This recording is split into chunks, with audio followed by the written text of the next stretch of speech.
Bom dia, meu nome é Bianca, eu sou a tradutora de Belinda e de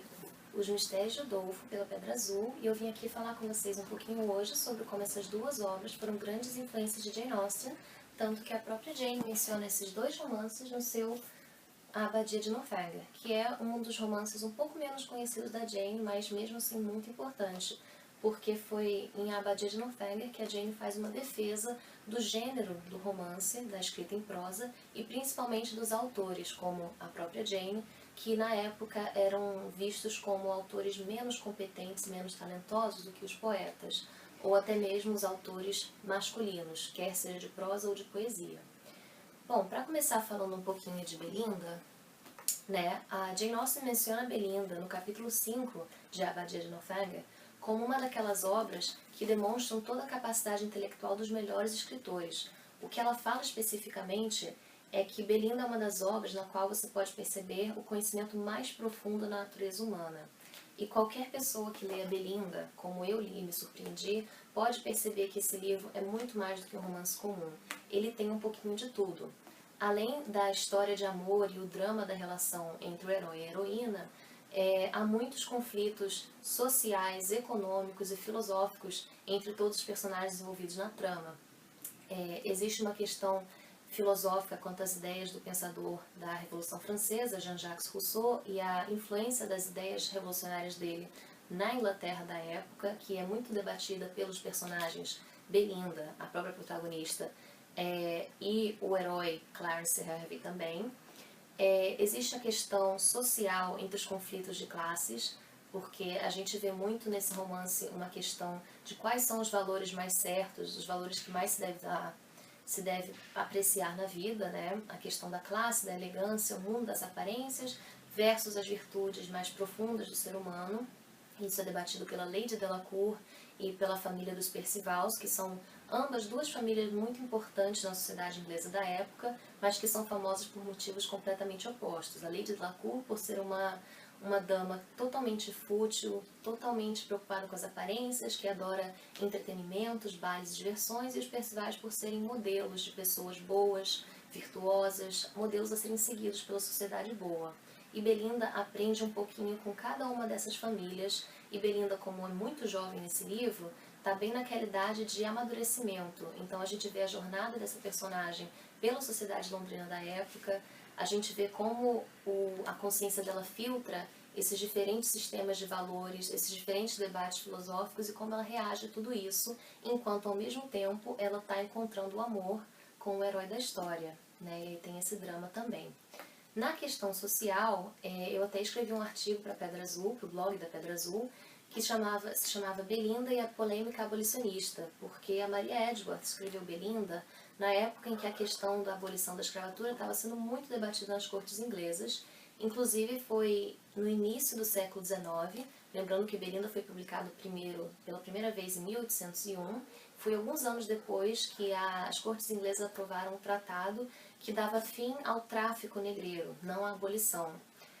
E foi esse famoso tratado que foi o precedente para a abolição total da escravatura alguns anos depois. Então foi uma época em que isso estava muito debatido na sociedade inglesa, e é justamente nesse contexto que a Maria Edgeworth escreve Belinda, que trazia uma associação entre dois personagens de raças diferentes, e eu não vou falar muito sobre isso para não spoiler a história, mas a primeira edição do livro trazia a possibilidade de um casamento interracial entre dois personagens. E aí a própria Maria Edgeworth foi censurada pelo seu pai, que era um escritor também e por isso atuava meio que como revisor e editor dos textos da filha.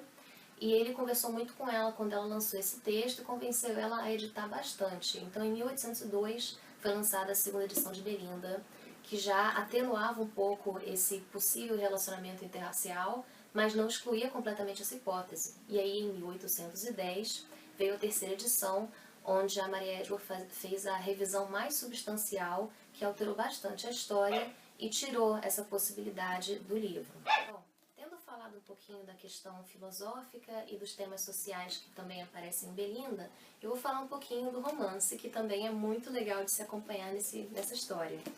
Então, como eu já falei, Belinda é uma personagem muito nova, E só para dar a sinopse do livro, para aqueles que não conhecem, Belinda simplesmente vai morar com a Lady Delacour, como eu já falei, uma personagem muito famosa no cenário social elegante de Londres do século XIX,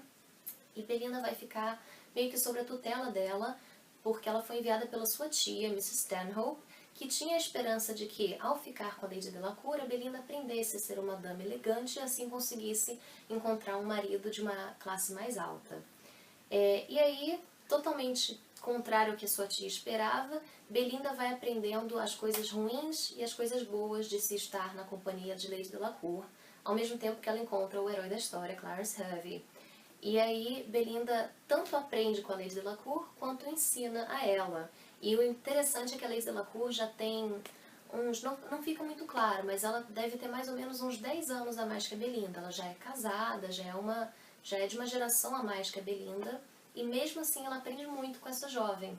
E é a mesma coisa que acontece entre ela e o herói Clarence, que também era muito famoso na sociedade, mas era um jovem, assim como Belinda. Ele era muito amigo de Lady Delacour, os dois estavam frequentemente juntos em bailes, entretenimentos da época, como concertos, óperas, etc. Então, apesar dele não ser tão novato no cenário social de Londres quanto Belinda ele também aprende muito com ela, assim como ela aprende muito com ele. E aí, em meio a essa trama toda, a Belinda e o Clarence juntos amadurecem, enxergam os seus próprios erros e se tornam pessoas melhores antes de resolverem a sua relação amorosa ali na questão do livro. O que lembra muito Orgulho e Preconceito, sei que vocês estão pensando isso, mas, como você já deve saber, Orgulho e Preconceito foi só lançado em 1813. Então, foi 12 anos depois de Belinda, primeira edição, mas como era uma das leituras e uma das autoras preferidas da Jane Austen, a gente pode sempre imaginar e especular se ela não foi um pouco inspirada por Belinda para fazer ali a questão da relação entre o Darcy e a Elizabeth, porque tem bastante a ver, ou pelo menos a Maria Edgeworth era alguém que a gente sabe certamente que a Jane admirava por mostrar personagens que não eram tão concretos e fechados, eles são sempre abertos à mudança, como as pessoas são no mundo real. Daí o porquê da Jane falar que Belinda mostra muito a prova de uma autora como a Maria Edgeworth, que sabe, que conhece bem a natureza do ser humano. Agora eu vou falar um pouquinho de Udolpho, Mistérios de Udolpho, esse aqui é o volume 1, temos o volume 2 também. Os Mistérios de Udolpho também é mencionado em A Abadia de Northanger. Para quem já leu, tá careca de saber que a personagem principal da história da Jane Austen, a Catherine, ela também é muito jovem, ela também está chegando ali em Bath com os seus 16, 17 anos e está aprendendo a navegar esse cenário social das aparências, da elegância e onde encontrar a virtude em meio a tudo isso. E aí a Catherine é uma leitora ávida de romances da época e ela está lendo Udolpho enquanto a trama de Abadia de Northanger se desenvolve. Então a Austen usa esse romance gótico que era muito famoso na época dela para abrir esse debate sobre a influência do romance, da ficção, na mente de uma jovem leitora da época. Na época em que Udolpho foi lançado, a autora dele, Anne Radcliffe, foi a pioneira do romance gótico na Inglaterra. Então, o gênero do gótico, com todas as suas características de sobrenatural, ficção exacerbada, nada de realismo, uma coisa muito improvável de se acontecer, os mistérios, os assassinatos, os crimes, tudo isso ia completamente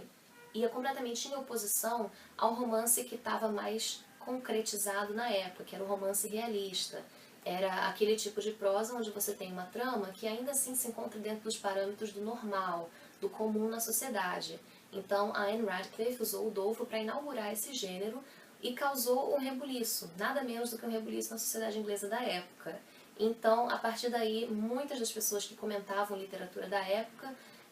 começaram um movimento anti a ficção por causa do medo do seu efeito nas jovens leitoras, principalmente as mulheres. E aí esse debate se dividia entre as pessoas que achavam que o gênero da ficção, em especial o gótico como Udolpho, era algo pernicioso, algo perigoso para as mentes dos jovens, sejam mulheres ou homens. Enquanto que alguns achavam que as mulheres, por serem menos racionais e mais emotivas do que os homens, que era a visão que se tinha em geral na época sobre as mulheres, a natureza feminina, então tinha esse lado do debate onde essas pessoas achavam que esse tipo de leitura era perigoso apenas para as mulheres, para as leitoras mulheres. E aí vem a Austen com a Abadia de Northanger e a protagonista Catherine mostrar que sim, por um lado, a Catherine lendo o Udolfo desenvolve umas ideias muito surreais sobre o que pode acontecer na vida real e na sociedade, que tipo de coisa ela pode se esperar quando ela vai para um castelo gótico que se parece muito com o de Udolfo, e aí a Austen faz um paralelo visual com o castelo de Udolfo desse livro. Ao criar o castelo da abadia dentro desse livro, a Abadia de Northanger, que dá o título ao livro, e descreve ele mostrando a imaginação da Catherine automaticamente associando a Abadia de Northanger ao castelo de Udolfo. E aí ela começa a brincar com as possibilidades do efeito que a leitura tem na mente da jovem leitora. A Catherine começa a imaginar monstros e mistérios e assassinatos onde não necessariamente eles existem, mas ao mesmo tempo toda essa leitura também tem um efeito bom na protagonista, que acaba tendo uma sensibilidade muito maior ao que ela poderia confiar ou não nas pessoas, ao que ela poderia esperar dos amigos que ela acabou de fazer, porque um dos lados bons que a Jane argumenta, que a leitura de tais romances como o Dolfo traz para as leitoras da época, era essa desconfiança das aparências, que é algo que o gótico, de certa forma, ajudou a ensinar as leitoras da época. Porque um argumento implícito que a Jane Austen deixa é justamente o fato de que se você, como leitor ou leitora jovem, que usa os livros para ter a sua experiência com o mundo nessa fase tão nova da vida, se você só está acostumado a ler romances supostamente realistas, você confia que aquilo ali é exatamente o que você vai encontrar na vida real. Enquanto que a Jane argumenta que o Udolfo, ou o gênero gótico, ou o gênero da ficção, mais genericamente falando, ajuda o leitor a ter uma ideia de que nem tudo é como parece ser. Aquela leitura que pode ser só fantasiosa, tão distante da realidade, acaba sendo um auxílio para ajudar o leitor, como a Catherine, a descobrir o que pode ser só aparências e o que pode ser real. Então, isso foi um pouquinho do que eu tenho a falar para vocês sobre as influências da Jane Austen no caso de Os Mistérios de Udolfo e Belinda. E só para concluir, eu queria dizer que eu já tinha lido Os Mistérios de Udolfo antes de traduzir para Pedra Azul e eu me encantei com a narrativa toda extensa descrevendo a natureza, descrevendo o divino, o elemento da criação de Deus, como está presente na natureza. Eu achei uma leitura muito poética, apesar de ser em prosa. E, inclusive, o livro tem alguns poemas da própria autora, Anne Radcliffe, entremeados com a narrativa. Então, é uma leitura profunda, poética, que vai tocar muito vocês, tenho certeza. Enquanto que Belinda, eu nunca tinha lido antes de fazer a tradução, e foi uma surpresa incrível, justamente por essa riqueza de conteúdo que vai além do romance, tem um comentário social, filosófico, econômico, como eu já falei. Então, eu achei, sinceramente, que é um dos romances mais completos que eu já li até hoje e que vai surpreender a qualquer leitor que está esperando só um romance comum entre Belinda e o mocinho, o herói da história. É muito mais do que isso. Então, recomendo muito esses livros. Obrigada!